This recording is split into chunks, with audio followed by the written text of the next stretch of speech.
హల్లెలూయా. యెషయా గ్రంథము 10వ అధ్యాయం 3వ వచనం. యెషయా గ్రంథము 10వ అధ్యాయం 3వ వచనం. అక్కడ కూడా ఒక చక్కటి మాట ఉంది.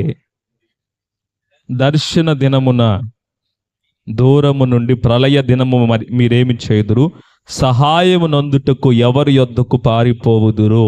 ఈ మాటకు భావం ఏంటంటే, కొన్ని సందర్భాల్లో మనుషుడు దేవునికి వ్యతిరేకంగా బ్రతుకుచూ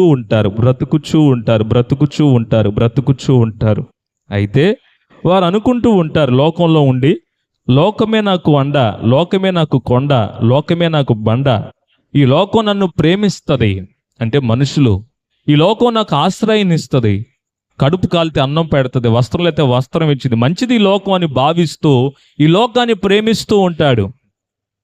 ఒక రోజున తాను ఎరగని గుంట్లో పడతాడు, తాను ఊహించిన ప్రమాదంలో చిక్కుకుంటాడు, బ్రతిమలాడుతాడు, రే మిమ్మల్ని ఆశ్రయించాను కదరా, మీ స్నేహాన్ని కోరాను కదరా, ఏనాడు దేవుని దగ్గర కూడా వెళ్ళలేదు కదరా, ఎందుకురా నన్ను ఇలా మోసం చేస్తా ఉన్నారు అని అడుగుతూ ఉంటారు. ఆ పరిస్థితి వస్తుంది.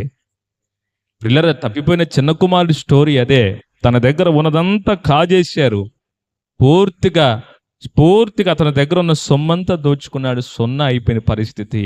దాంతోపాటు ఇంకెవ్వరు లేరు, అడుక్కు తినే పరిస్థితి వచ్చింది ఆ కుమారుడికి. ఈ రోజున లోకాన్ని ప్రేమిస్తున్నావా దేవుని కాదని? ఎవరి దగ్గరికి వెళ్తావు నువ్వు సహాయం కొరకు? లోకాన్ని ప్రేమించి ఇశ్రాయేలు ప్రజలతో అదే అంటారు, ఎవరిని ఆధారం చేసుకొని బ్రతుకుతున్నారు మీరు? ఎవరిని ఆశ్రయించి బ్రతుకుతున్నారు మీరు? ఆ సహాయాన్ని నేను మూసివేస్తే నీకు ఎక్కడి నుండి వస్తుంది సహాయం?